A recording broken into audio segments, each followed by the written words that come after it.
नमस्कार श्रोताओं, आज एक नया दिन और नई कहानी के साथ मैं हूं आपका विश्वजीत।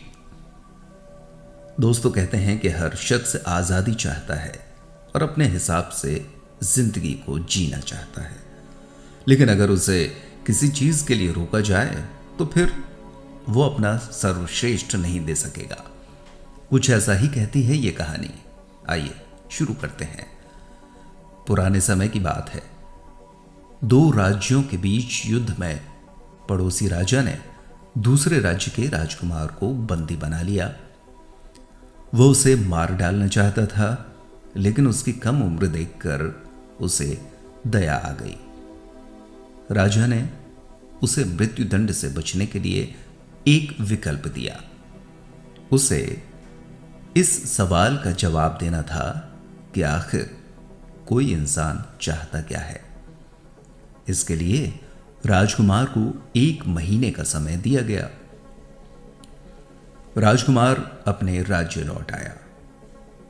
उसके पिता ने अपने राजगुरु, दरबारियों, राज्य के बुद्धिजीवियों से मंत्रणा की, पर कोई भी प्रश्न का संतोषजनक उत्तर न दे पाया।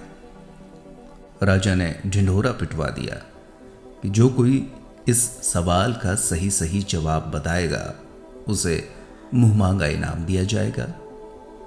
लालच में लोग आते, पर कोई भी कामयाब ना हुआ। पूरा महीना बीतने को था। एक दिन दरबार में एक जादूगरनी आई। उसने कहा कि वह सवाल का जवाब दे देगी, पर उसके पहले उसे अपना इनाम चाहिए। जादूगरनी ने इनाम में राजकुमार से शादी की इच्छा जताई। जादूगरनी क्या थी? कुरूपता की अच्छी खासी मिसाल थी। काला रंग, पिच के गाल, दाग धब्बे, मुंह में 2-3 दांत, रूखे बाल और हड्डियों का ढांचा शरीर। सभी ने सोचा कि भले ही कुरूप से शादी करनी पड़े, पर राजकुमार के जीवित रहने की संभावना तो बनी रहेगी। इस तरह दोनों की शादी हो गई। राजकुमार जी कड़ा करके सुहागरात की सेज पर पहुंचा। वहां उसने देखा कि कुरूप जादूगरनी की जगह एक बेहद खूबसूरत अप्सरा की तरह युवती बैठी है।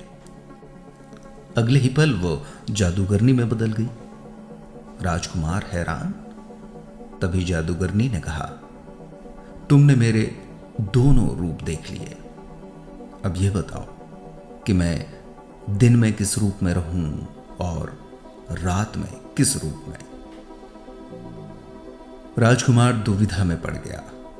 अगर वह जादूगरनी को दिन में खूबसूरत युवती के रूप में रहने को कहता तो उसे रात कुरूप के साथ बितानी पड़ती, और अगर वह दिन में कुरूप जादूगरनी के रूप में रहती तो वह अपनी ऐसी पत्नी के साथ दुनिया के सामने कैसे जाता। विचित्र समस्या थी। आखिरकार राजकुमार ने यह जादूगरनी की मर्जी पर ही छोड़ दिया कि वह दिन और रात में किस रूप में रहना चाहती है। यह सुनकर जादूगरनी बोली, यही सही जवाब है। तुमने मेरी जिंदगी का फैसला मुझे ही करने दिया, इसलिए मैं 24 घंटे हमेशा सुंदर युवती के रूप में ही रहूंगी। इस तरह राजकुमार को राजा के सवाल का जवाब भी मिल गया कि कोई भी इंसान अपने ही हिसाब से जिंदगी जीना चाहता है। तो श्रोताओं, कैसी लगी कहानी? कहानी पसंद आ रही है तो हमारे चैनल को लाइक कीजिए, सब्सक्राइब कीजिए और अपने कमेंट्स हम तक जरूर पहुंचाएं। आज के लिए बस इतना ही। नमस्कार, शुभ रात्रि, शब खैर।